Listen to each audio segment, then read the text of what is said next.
আমাদের কোনো ইবাদত নাই। ওরে যাদেরকে আমার আল্লাহ জান্নাতের সুসংবাদ দিয়েছেন, আবু বকর, হযরতে ওমর, হযরতে উসমান, হযরতে আলী, এদেরকে জান্নাতের সুসংবাদ দিয়েছেন।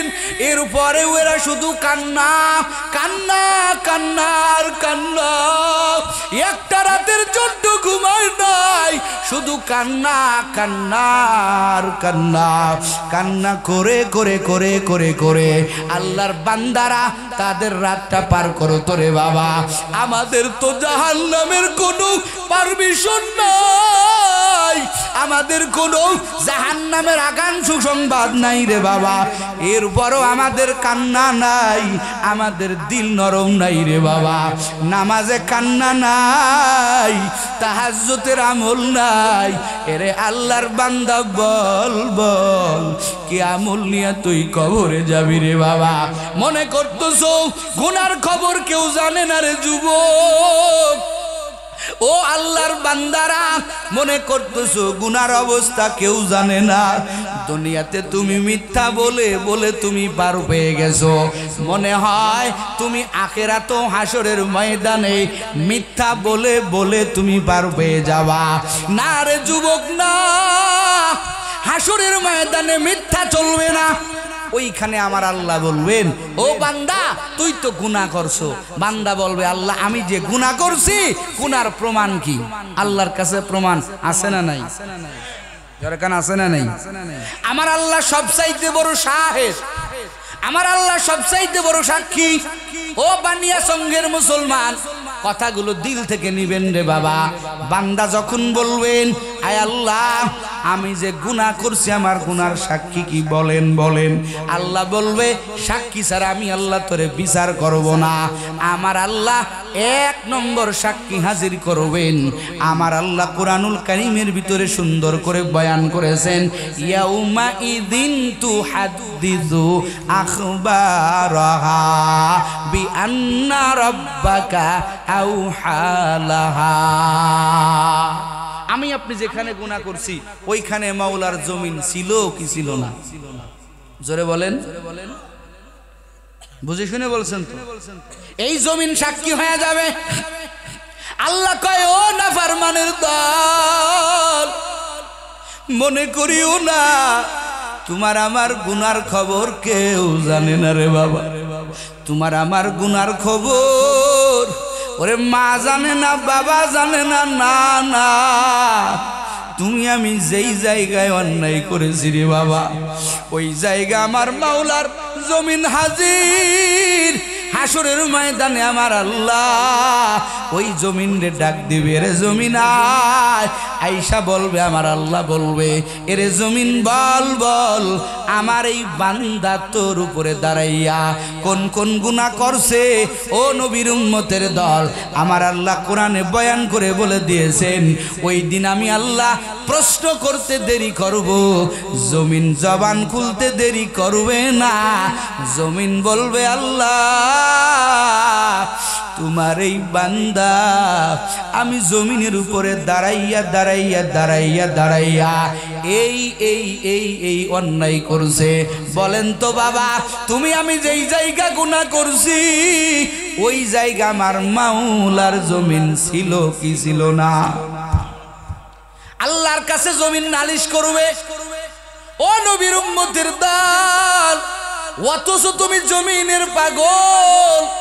বলো, এই কাঠা জমি আমার, এই মাঠ জমি আমার, এই জমি আমার, এই জমি আমার, এই বিল্ডিং আমার, এই বাড়ি আমার, ওই বাড়ি আমার, কত বাহাদুরি করো, কিন্তু হাসরের ময়দানে রে বাবা এই জমিন তোমার আমার পক্ষে থাকবে না, তোমার আমার বিরুদ্ধে সাক্ষী দিবে। আল্লাহর কাছে বলবে, রে মালিক তোমার বান্দা আমার উপরে দাঁড়ায়া দাঁড়ায়া এই গুনাহ করছে। ও যুবক, ও বানিয়া সঙ্ঘের মুসলমান, জমির পাগল হইেন না। পাগল যদি হইতে হয় আমার আল্লাহর পাগল হন। কথা বলেন ঠিক কিনা? যেতে হবে ওই কবরে, যেতে হবে ওই কবরে, সঙ্গে কিছু যাবে না, 3.5 হাত জায়গা পাবি না রে বিছানা, 3.5 হাত জায়গা পাবি না রে বিছানা। আমার আপনার কান্নাই শুনি না, কিন্তু নবী বলে গেছেন ও উম্মতের দল, জমিনে অহংকার মারিয়া মারিয়া পাও ফেলো না। লা তামশি ফিল আরদ, খবরদার জমিনের ভিতরে ওইভাবে পাও ফেলাইও না। অহংকার ভাব দেখাইয়া এই জমিনের ভিতরে তুমি পাও ফেলাইও না। তুমি তো জানো না এই জমিনের মাটি, এই জমিন প্রতিদিন তোমারে ডাক দিয়া বলে, ইয়া আদম, ইয়া বনি আদম, আনা বাইতুল ওয়াহদা। এরে বনি আদম শুনো, এত অহংকার মারিও না, আনা বাইতুল ওয়াহদা। এরে বনি আদম শুনো, আমি জমিন একদিন তোমার জন্য এমন একটা ঘর হয়ে যাব। আমি জমিন একাকিত্বের ঘর, এই ঘরটা এমন ঘর, আনা বাইতুল ওয়াহদা, আনা বাইতুল ওয়াহশা। আমি একটা ভয়ঙ্কর ঘর, আনা বাইতুল গুরফা। আমি এমন একটা গুরফা হয়ে যাব, আনা বাইতুল গুরফা তুদ্দুদ। ও জমিনের মানুষ, আমি ঘর একদিন তোমার জন্য সাপ বিচ্ছুর ঘর হয়ে যাব। সুতরাং আমার মধ্যে তোমার ভিতরে আসতে হবে। খবরদার, সাবধান, এ দুনিয়ার মানুষেরা, এই জমিনের ভিতরে চলবা অহংকার নিয়ে আনা। আমার ভিতরে তোমার একদিন আসতে হবে। আমি অন্ধকারের ঘর, আমি সাপ বিচ্ছুর ঘর, আমি হলো বড় আন্তর্কির ঘর। আমার মধ্যে যখন আসবা তখন তুমি আমার ভিতরে নেক আমল ছাড়া তোমার কোনো বিষয় হবে না। কথা কন ঠিক কিনা? কবরে যাইতে হবে না একদিন, কথা কন হবে না? কামাই কি, পুঁজিটা কি? চিন্তাই তো নাই। ওই ব্যক্তি তো চিন্তা মুক্ত, যার কবরে চিন্তা নাই, যার হাসরে চিন্তা নাই, যার পুলসিরাতে চিন্তা নাই, এই ব্যক্তিটা খুশি থাকলে মানায়। কিন্তু তোমার আমার তো মানায় না। তোমার আমার অল টাইম শুধু গুনাহ, গুনার গুনাহ। এরে বানিয়া চঙ্গের মুসলমান, তোমার কবরের চিন্তা নাই, অথচ নবীর কলিজার টুকরা মেয়ে ফাতেমা রাদিয়াল্লাহু তাআলা আনহা, যাকে বলা হয় জান্নাতের সমস্ত রমণীদের সর্দারিনী, সমস্ত মহিলাদের সর্দারিনী, যাকে আমার নবী এতটা মহাব্বত করেছেন রে বাবা। হাদিস ঘাটলে পাওয়া যায়, নবী আমার মৃত্যু বেলায় যখন ফাতেমা কান্নার আওয়াজ দিতেছিলেন, আমার নবী ফাতেমার কানে মুখ লাগাইয়া কি যেন একটা সংবাদ শোনায় দিলেন। ওই সংবাদটা ফাতেমার কানে দিতে দেরি হলো, ফাতেমার কান্না মুহূর্তের মধ্যে বন্ধ হতে দেরি হলো না। জোরে কন্যা সুবহানাল্লাহ। আয়েশা রাদিয়াল্লাহু তাআলা আনহা পরবর্তীতে জিজ্ঞাসা করে বলে, ও ফাতেমা, নবী আমার কি কানে তোমারে শুনাইলো? ফাতেমা ডাক দিয়া কয়, ও আম্মা জান, আমি আমার বাবার ব্যথায়, বিয়োগ ব্যথায় যখন কাঁদতেছিলাম, আমার বাবা জমিন ছাড়িয়ে দিবে, ওরে আমি আর কাকে আব্বু বলে ডাকবো? ওই সময় আমার বাবা আমার কানে মুখ লাগাইয়া যেই সুসংবাদটা দিল, আমার বাবা আমাকে বলছিল, আমার কলিজার টুকরা মেয়ে, তুই কান্না করতেছো কেন?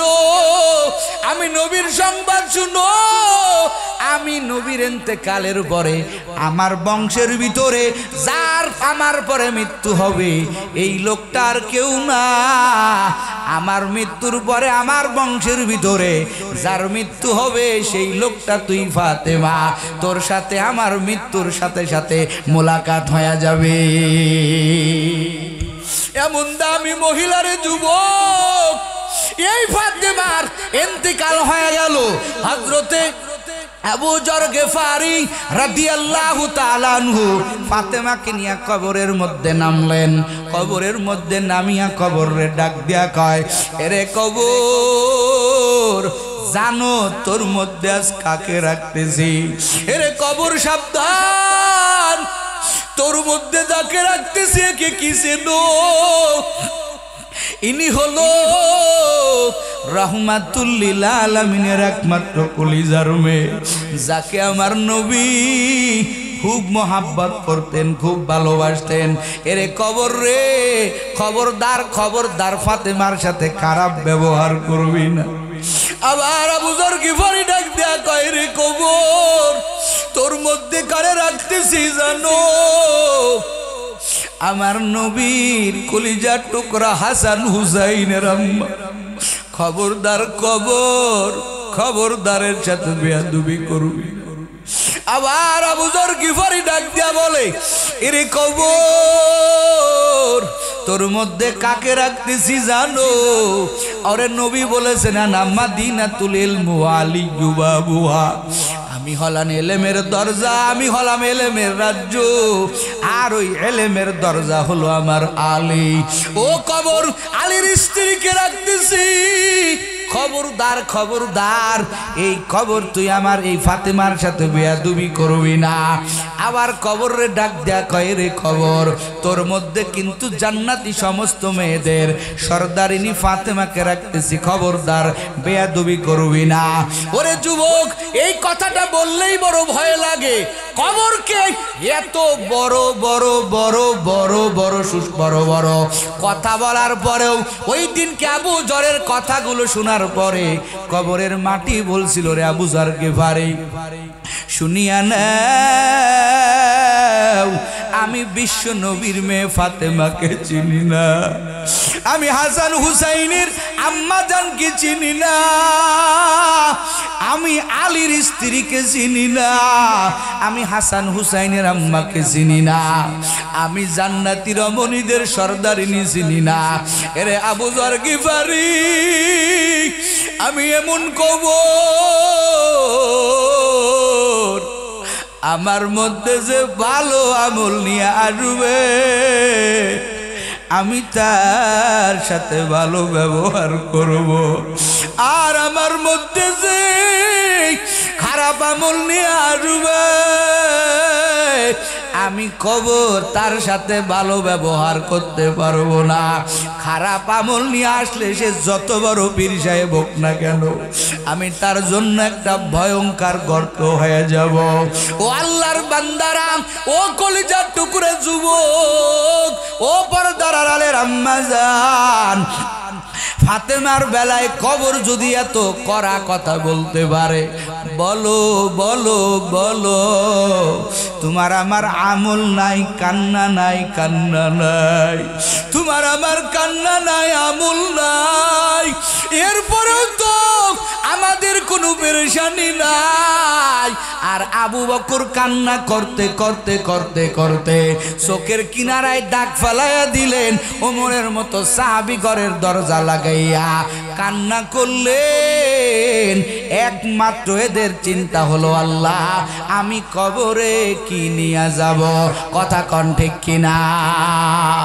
ও বানিয়া সংঘের মুসলমান, আল্লাহ কয় বান্দা অপরাধ করিস নাই, আরো প্রমাণ দে আমার আল্লাহ কয় এ হাত তোর জবান খুলে দে, এ চোখ তোর জবান খুলে দে, হাসরের ময়দানে আমার আল্লাহ তোমার আমার মুখের উপরে মোহর এঁটে দিবেন। আল্লাহ স্পষ্ট বয়ান করে বলেন, আলিয়াউমা নাখতিমু আলা আফওয়াহিহিম ওয়া তুকাল্লিমুনা আইদিহিম ওয়া তাশহাদু আরজুলুহুম বিমা কানু ইয়াকসিবুন। আমার আল্লাহ বলবেন, রে জবান আর সাফাগিরি চলবে না, তোর জবানটা বন্ধ কর। হাত আল্লাহর কাছে জবাব দিবে, হাতের জবান খুলে যাবে রে বাবা, তোমার আমার পায়ের জবান খুলে যাবে। ওরে যুবক, তুই চোখ দিয়া কত নাফরমানি করছো, এই চোখ দিয়া কত অশ্লীল দেখছো, এই হাত দিয়া কত অন্যায় কাজ করছো, এই পা দিয়া কত গানের প্যান্ডেলে দৌড়াইছো। হাসরের ময়দানে রে বাবা তোমার আমার হাত আল্লাহর কাছে বলবে, ও দয়ার মালিক তোমার বান্দা এই এই এই এই অন্যায় করেছে। বলেন তো বাবা, নিজের হাত যদি আল্লাহর কাছে বলে, আল্লাহ তোমার এই বান্দা বড় নাফরমান, তোমার বান্দা তো বড় মিথ্যুক, তোমার বান্দা আমি হাতের দ্বারা অন্যায় করাইছে, বলেন তো বাবা ওই সময় কি আমার আপনার কোনো রক্ষা হবে? জোরে কোন হবে? তোমার আমার পা যদি বলে আল্লাহ তোমার বান্দার স্বাধীনতা ছিল এই মাহফিলের ময়দানে আসার, কিন্তু আসে নাই, বাড়িতে নাক ডেকে ঘুমাইছে। ও বান্দারা গোটা অঙ্গ প্রত্যঙ্গ আল্লাহর কাছে বলবেন, ও আল্লাহ আপনার বান্দা এই এই এই এই এই এই অন্যায় করেছে। আল্লাহ পাক বলবে, বান্দারে শুধু তাই না, তোর জন্য আমি আল্লাহ আরো সাক্ষী রাখছি। আল্লাহ বলেন কোরআনে, কিরামান কাতিবিনা ইয়ালামুন ইয়ালামুনা মা তাফআলুন। আল্লাহ বলবেন, হে কিরামান কাতিবিন বল এই বান্দার কি আমল বলো। দুনো ফেরেশতাই বলবে, আল্লাহ বলবে এখানেই শেষ না, ও সাক্ষী আসো। আল্লাহ বলবেন, ও ফেরেশতার দল এই বান্দার আমল নামা এর সামনে খুলে দাও। আল্লাহ বলেন, ওয়া ইযা সহুফু নুশিরাত, ওই হাসরের ময়দানে আমার আল্লাহ পাক বলবেন, এ ফেরেশতার দল আমার এই বান্দা বলে ও বলে গুনাহ করে নাই। ওয়া ইযা সহুফু নুশিরাত, এই বান্দার আমল নামা খুলো, আমল নামা খুলে দেওয়া হবে। আল্লাহ বলবেন, ইকরা কিতাবাকা কাফা বিনাফসিকাল ইয়াউমা আলাইকা হাসিবা। এরে বান্দা পর পর পর দুনিয়াতে কি আমল করছো। বান্দা আমল নামা হাতে নিবে, হাতে আমল নামা নিয়ে বলবেন, মালি হাদাল কিতাব লা ইগাদিরু সগীরাতাও ওয়ালা কাবীরাতান ইল্লা আহসাহা। বান্দা বলবেন, রে মালিক হায় আল্লাহ কি এমন আমল নামা আপনি তৈরি করেছেন। ও আল্লাহ আমি তাকাইয়া দেখি আমার যে একটা ছোট আমল আল্লাহ আপনি ছুটাইয়া দেন নাই। ছোট একটা অন্যায় করছি তাও আমল নামায় লেখা, বড় একটা গুনাহ করছি তাও আমল নামায় লেখা। আল্লাহ বলবেন, ও ফেরেশতা এই বান্দা তো বড় বাটপার, ওরে ধর। আল্লাহ বলবেন, খুজু ফাগুল্লু, ও ফেরেশতারা এই বান্দারে জাহান্নামের শিকল দিয়া এই বান্দারে পেঁচাইয়া ওরে জাহান্নামের দিকে টেনে টেনে নিয়ে যা। আমি আল্লাহ তো দুনিয়াতে রহমান ছিলাম, রহিম ছিলাম, ওই বান্দা ইচ্ছা করলে আমি আল্লাহকে ডাকতে পারতো, আমি আল্লাহরে ইনিয়ে বিনিয়ে ডাকতে পারতো। আমি আমার বান্দার জন্য রহমতের দরিয়া রহমতের দরজা খুলে প্রতিদিন আমার বান্দারে ডাকতাম। আলামিম মুস্তাগফিরিন ফাগফির আলা, আলামিম মুস্তারজিকিন ফারজুক আলা। আল্লাহ বলেন, ও বান্দা বান্দি প্রতিদিন আমি আল্লাহ প্রথম আসমানে আইসা তোরে ডাকলাম, আয় আয়। এরে কারা আসো? গুনাহ করে করে যারা নফসের উপরে জুলুম করেছো। হেরে বান্দা আমি আল্লাহর মতো গফফার আর কেউ নাই, আমি আল্লাহর মতো রহিম আর কেউ নাই। আল্লাহ কয়, বান্দা ফিরো ফিরো, তুই তো যেই দিকে চলতেছ ওই দিকে তো জাহান্নাম। ওরে বান্দা আমি জানি তোরে আল্লাহ আমি নিজেই তো বানাইছি, তোরে বানানোর বেলায় তুই একটা মশার কাছেও বড় দুর্বল, একটা বেতের বাড়ি সহ্য করতে পারো না, একটা মশার কামড় সহ্য করতে পারো না রে যুবক। বাল বাল ওই জাহান্নামের আগুন কেমনে সহ্য করবি? কি হবে তোমার উপায়? কি হবে আমার উপায়? কি উপায় হবে আমার মরণে? কি উপায় হইবে আমার কবরে? কি উপায় হবে আমার মরণে? কি উপায় হইবে আমার কবরে? বান্দা যখন জাহান্নামে জ্বলিবে, আল্লাহ আপনি কেমন করে দেখিবে? নিজের হাতে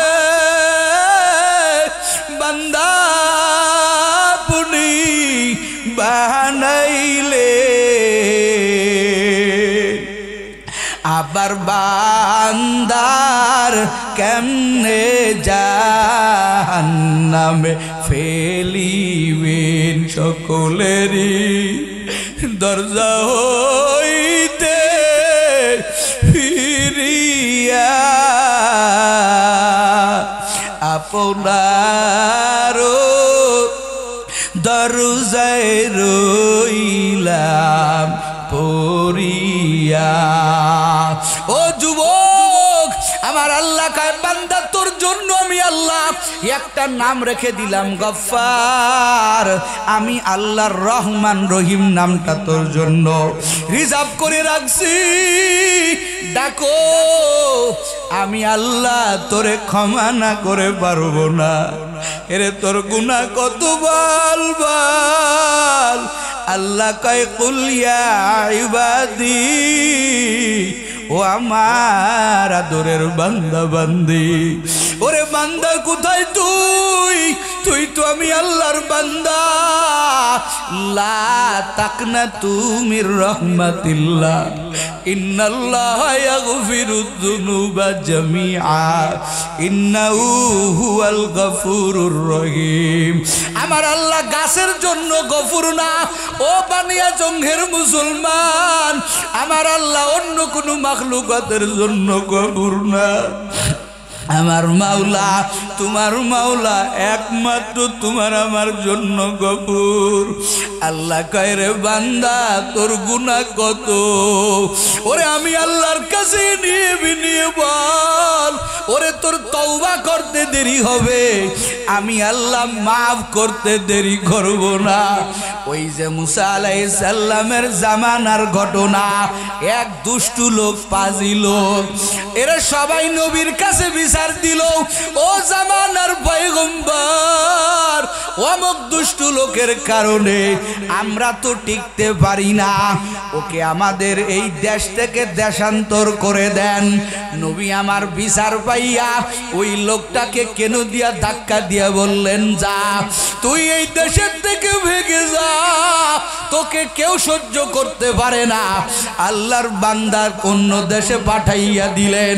কিছুদিন পরে আমার আল্লাহ কয়, ও আমার কালিম, ও আমার পয়গম্বর মুসা, অমুক পাহাড়ের কিনারায় যাও, আমার এক বান্দার মৃত্যুবরণ হয়ে গেছে, তুমি যাও নিজের হাতে দাফন করো, নিজের হাতে তাকে জানাজা পড়াও। মুসা আলাইহিস সালাম মালিকের অর্ডার। ও যুবক, ও পর্দার আড়ালের আম্মা জান, নবী আমার চলে গেলেন। যাওয়ার পরে যাইয়া দেখে পাহাড়ের পদদেশে একটা ব্যক্তির লাশ। যখন মুসা আলাইহিস সালাম মুখের থেকে কাপড়টা সরাইছে, দেখে এই লোকটার কেউ না। এই লোকটা ওই লম্পট লোক যার অত্যাচারে জনগণ বড় বেহুশ, সবাই তাকে খারাপ বলে। মুসা আলাইহিস সালাম লোকটার লাশ দেখে কেঁদে ফেললেন। আল্লাহর কাছে বলে, মালিক এই লোকটা তো বড় দুষ্টু, তার জানাজার জন্য আপনি আমাকে কেন ডাকলেন? ও আল্লাহ, এই লোকটা তো বড় খারাপ, ও আল্লাহ আপনি কেন আমাকে ডাকলেন? আল্লাহ কয়, রে মুসা, তুই তো জানো না ও কত বড় দামি হয়ে গেছে। ওরে যখন তোরা পাহাড়ের পদদেশে ঠেলে দিলি, একটা গুহার ভিতরে আমার বান্দা হঠাৎ অসুস্থ হয়ে গেল। আমার বান্দার মাও নাই, বাবাও নাই, ও অসুস্থ, ও এখন কান্না করতে শুরু করলো। ও ডানে তাকাইয়া দেখে ডানে ওর কেউ নাই, ওরে বামে তাকাইয়া দেখে বামে ওর কেউ নাই, পিছনে তাকাইয়া দেখেন পিছনে কেউ নাই। এবার উপরের দিকে তাকাইয়া আমার এই বান্দা কি পরিমাণ কান্নারে করলো রে মুসা। আমার বান্দাই নিয়ে বলতেছে, রে মালিক, আমার ডানেও কেউ নাই, আমার বামেও কেউ নাই, আমার সামনেও কেউ নাই, পিছনেও কেউ নাই। ও আল্লাহ, তুমি আসো, আয় আল্লাহ, তুমি আমার এই মাফ করিয়া দাও। এত ইনিয়ে বিনিয়ে আমার কাছে কান্না করলো। এরে মুসা, আমি আল্লাহ তো রহমান, আমি আল্লাহ তো রহিম। ওরে আমি আর পারলাম না, আমি ওকে মাফ করে দিলাম। ও যুবকের দল, এই বান্দা যদি আমার আল্লাহর কাছে মাপ পাইতে পারে, বলেন আমার আপনার কত গুনাহ আছে? আমরা তত বড় গুনাহ করতে পারি নাই। ওরে আমার মাওলা আমাকে ডাকতেছেন, ও বান্দা, আমি আল্লাহর কাছে একটাবার তওবা করে দেখ। আমি আল্লাহর মতো তওবা, আমি আল্লাহর মতো গফফার আর কেউ নাই। ওই যে বনি ইসরাইলের আর একটা ঘটনা, ও নবীর উম্মতেরা, হাদিসের ভিতরে পাওয়া যায়, কিফিল নামক এক আল্লাহর বান্দা এত টাকা জেনায় খরচ করত, বর্তমান টাকার অনুযায়ী প্রায় 50-60 লাখ টাকা এক এক রাত্রে আল্লাহর বান্দা খরচ করত।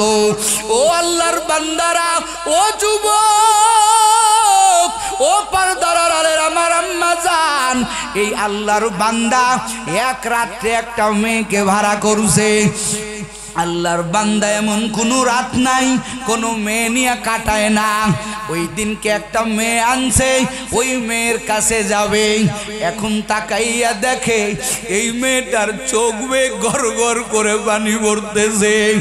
আল্লাহর বান্দা ডাক দিয়া কয়, ও ও মহিলা, তুমি কেন কান্না করো? আমি তো তোমাকে জোর করে আনি নাই, টাকার বিনিময়ে তোমাকে আনছি। ওই মহিলা ডাক দেয়া বলে, হ্যাঁ ঠিকই বলছেন, আমি টাকার বিনিময়ে আসছি।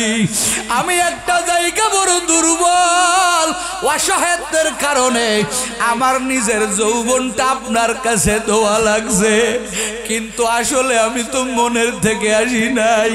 আপনার সাথে অপকর্ম করার পরে আমি এই জন্য কান্না করি। বলেন আগামীকাল আমার মাওলার সামনে আমি কেমন করে মুখ দেখাবো?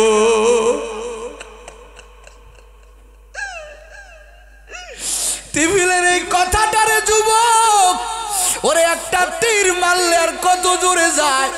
তিফিলের কথাটা, ওই মহিলার কথাটা তিফিলের কলিজায় গিয়ে আঘাত করলো। টিভি ঠাস করে জমিনে পড়ে গেল, জমিনে পড়ে কান্নাকাটি শুরু করলো।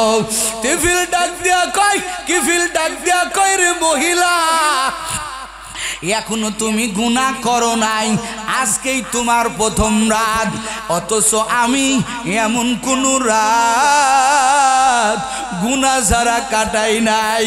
ওরে তুমি কেমন আল্লাহর বান্দি, ওরে তুমি মাওলার সামনে আগামী কালকে কেমনে মুখ দেখাইবা, এই চিন্তা তোমার আসলো।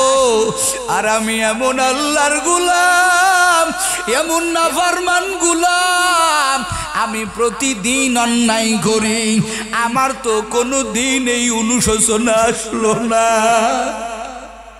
কোনদিন আমার এই ধারণা আসলো না। তিফিলের কান্না বেড়ে গেল। তিফিল বলে, রে মহিলা যেই টাকা তোমাকে দিয়েছি ওই টাকা আমাকে দেওয়া লাগবে না, যাও তুমি চলিয়া যাও। যাওয়ার আগে তোমার কাছে আমার একটা অনুরোধ, তুমি আল্লাহর কাছে একটু আমার জন্য দোয়া করিও, আল্লাহ যাতে আমার মাফ করে দেয়। ও বানিয়া জঙ্গের মুসলমান, ওরে তওবার মতো তওবা হলে আত্তাইবু মিনাজ যামবি কামাল্লা যামবালা, তওবার মতো তওবা হলে ওই বান্দার কোনো গুনাহ থাকে না। আল্লাহর কি কুদরত রে বাবা, ওই রাতে কিফিল নামক আল্লাহর বান্দার ইন্তেকাল হয়ে গেল। আল্লাহর বান্দা তো গুনাহগার, এলাকার সবাই জানে গুনাহগার, কিন্তু আমার আল্লাহ কয় এই বান্দা যদি এইভাবে মরে যায়, কেউ তোর জানাজায় শরীক হবে না, কেউ তোকে দাফন করবে না। ও আল্লাহর কি রহম, ও হবিগঞ্জের মুসলমান, আমার আল্লাহর কাছে তওবার দ্বারা কেমন দামি হয়ে গেল। আমার আল্লাহ ফজরের পরেই কিফিলের বাড়ির সামনে লিখে দিল, কদ গফরাল্লাহু লিল কিফির, আমি আল্লাহ কিফিরকে ক্ষমা করে দিয়েছি। ওরে আল্লাহর বান্দারা, ও যুবক, আজকে তোর হাতে দড়ি পায়ে দড়ি, বল কত গুনাহ করছো, নিয়ে বিনি আমার মাওলার কাছে বলো। আমার মাওলার মতো গফফার কেউ নাই, আমার আল্লাহর মতো রহিম কেউ নাই। আজরাইল কিন্তু তোমার আমার পিছনে আছে। ওরে যুবক, আর কয়দিন বাহাদুরি করবি, আর কয়দিন নাফরমানি করবি, আর কয়দিন গুনাহ করে করে কাটাইবি। তোর মতো এমন কোন যুবক নাই যে প্রতিদিন লাশ হচ্ছে না। ও আল্লাহর বান্দিরা, ও পর্দার আড়ালে আমার আম্মা জানেরা, আর কয়দিন বেপরদাগিরি করবেন? ভয় কি নাই? জাহান্নামে কিন্তু আমার নবী আমার আল্লাহ মিরাজে নিয়া আমার আল্লাহর পয়গম্বরকে জাহান্নাম দেখাইছেন।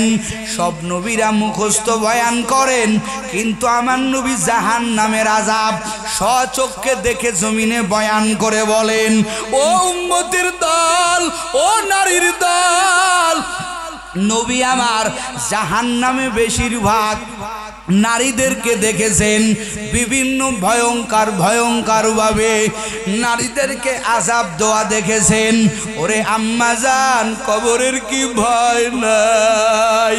কবে জানি 5টা কাফন আপনার রং বিরঙের পোশাকগুলো খুলিয়া রে আম্মা জান, কবে জানি আপনাকে কবরে রওনা দিতে হয়। ওরে যুবক, কবে জানি আপনাকেও রওনা দিতে হয়। যারা এই মাহফিলে কষ্ট করেছো রে যুবক, আজকের থেকে ওয়াদাবদ্ধ হয়ে যাও। এরে যুবক, আর নামাজ কাজা দিবি না, আর বেপরদাগিরি করবি না, মোবাইলের গুনাহ করবি না, দাড়িটা লম্বা করবি।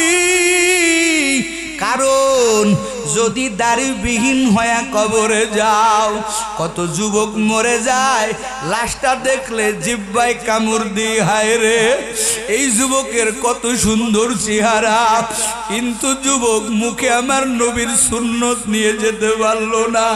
ওরে ইমাম সাহেব যতই বলুক বিসমিল্লাহি ওয়া আলা মিল্লাতি রাসূলিল্লাহ, ওরে যুবক সারা জীবন তুই মেসির ভক্ত হলি, সারা জীবন তুই নেইমারের ভক্ত হলি, সাকিব আল হাসানের ভক্ত হলি, আমার নবীর তরিকা মানলি না। দেখ মরণের বেলায় বলে না এ কবরে সাকিব আল হাসানের নামে রাখলাম, অমকের নামে রাখলাম না রে যুবক, বলে না। তোর বেলাও বলবে বিসমিল্লাহি ওয়া আলা মিল্লাতি রাসূলিল্লাহ, আমার বেলাও বলবে বিসমিল্লাহি ওয়া আলা মিল্লাতি রাসূলিল্লাহ। এ যুবক, আজকে এত যৌবন আছে, চেহারা আছে, তারপরেও দাড়িতে খুর লাগাই না, ওরে মাথা টুপি ফেলাই না, ওরে গায়ের জুব্বা খুলি না রে যুবক, কারণ জানি দুনিয়া বেশি দিনের জন্য না। কবরে যখন আমারে নামাবে ঠিকই ওই সময় সাদা কাফনের প্যাকেটে জুব্বা ভরাইয়া নামাবে, জুব্বার মতো পাঞ্জাবি বানাইবে। ও যুবক, তুই লম্বা জামা পরো না, তুমি সাদা জুব্বা পরো না। যুবক রে, তোর মরণের বেলায় তাকাইয়া দেখ, তোর গায়ের গেঞ্জিগুলো বেলেট দিয়া কাটতেছে। কত লাশ দেখছো,